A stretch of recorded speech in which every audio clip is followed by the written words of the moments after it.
केंद्र सरकार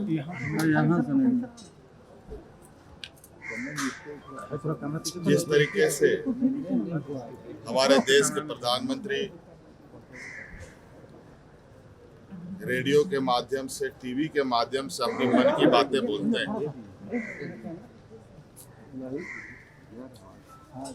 उसी प्रकार आज के दिन भी वित्त मंत्री ने केंद्र की मन की बातें कही, जिसमें किसी की सुनवाई नहीं होती, सिर्फ अपनी बातें होती है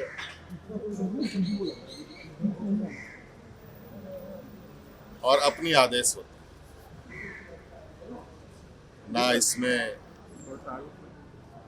नौजवान, किसान, मजदूर, गरीब, आदिवासी, दलित, पिछड़ों के लिए कुछ, सिर्फ अपनी बातें कहनी, सुनने किसी की बातें नहीं, ना देश की भावना से, ना जनमानस की भावना से कोई लेना देना। जहां ट्रेनों में निवेश करने की सरकार बात कहती है, वहीं नौजवानों को कूटा जाता है।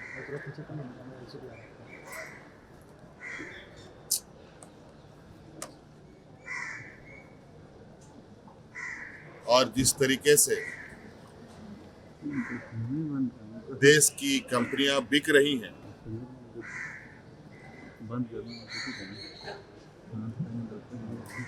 एयरपोर्ट रिनोवेट करती है भारत सरकार और सस्ते दामों पर बेच देती है अपने प्रियजनों को। इसी प्रकार आगे भी होगा।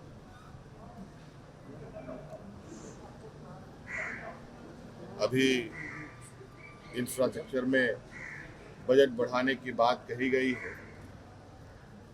साफ तौर पर दम भर लेन देन की बातें होंगी।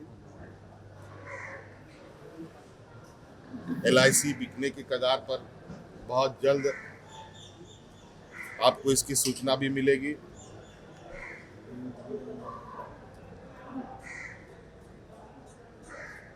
देश की सारी संपत्तियां बेचकर आज भारतीय जनता पार्टी 5,000 करोड़ के लगभग की कंपनी बन गई है।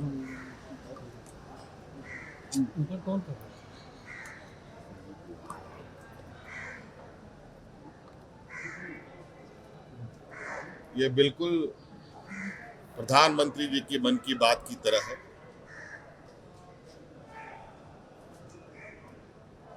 ना जनमानस के मन की बात सुननी है, ना उनकी मन का ख्याल रखना है, उनकी भावना का ख्याल रखना है।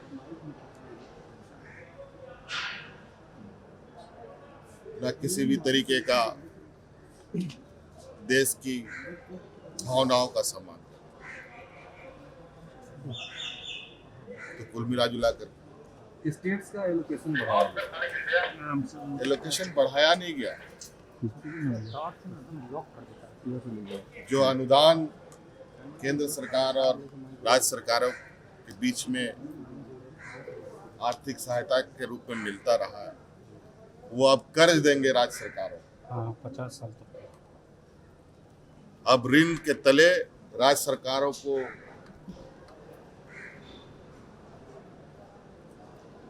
बोझ के तले दबाया जाएगा। जो देश में वित्तीय संघीय ढांचा का व्यवस्था रहा है, वो अब बहुत जल्द समाप्त होगा। सर, GST का कलेक्शन बहुत बढ़िया हुआ है और स्टेट जो है उसको शेयर क्या आप लोग एक्सपेक्ट करते हैं कि भारतीय जनता पार्टी का GST का क्या हाल है, जरा पता करो।